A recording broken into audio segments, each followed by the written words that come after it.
पुण्यात एमपीएससीच्या विद्यार्थ्यांचं आंदोलन सुरू आहे। राष्ट्रवादी शरद पवार पक्षाच्या नेत्या सुप्रिया सुळेंनी भेट घेऊन आंदोलकांची चर्चाही केलेली आहे। आयबीपीएस आणि एमपीएससीचे पेपर एकाच दिवशी आल्यामुळे एक परीक्षा पुढे ढकलण्याची मागणी विद्यार्थ्यांकडून केली जाते आहे। पुण्यातील नवीन पेठेत असणाऱ्या अहिल्या वाचनालयासमोर हे विद्यार्थी आंदोलन करत आहेत।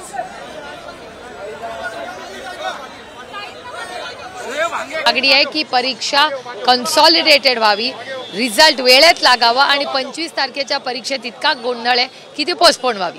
आता मी माननीय मुख्य आणि हे फक्त माननीय मुख्यमंत्र्यांची जबाबदारी नाही, DCM 1 आणि DCM 2 तिन्ही पक्षाचं हे सरकार आहे।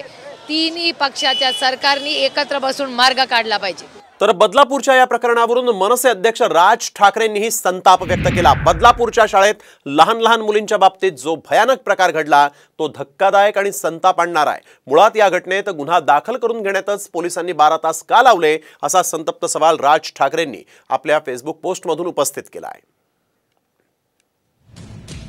बदलापूरच्या शाळेतील प्रकार अतिशय धक्कादायक आणि संतापजनक असल्याचं राज ठाकरे या पोस्टमध्ये म्हणतायत। गुन्हा दाखल करून घेण्यासाठी पोलिसांनी 12 तास का लावले असा सवाल त्यांनी विचारलाय। पोलिसांनी हलगर्जीपणा का केला?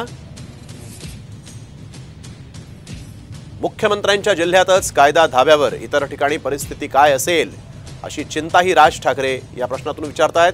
लाडकी बहीणच्या माध्यमातून सरकार स्वतःचं कौतुक करून घेण्यामध्ये मग्न आहे।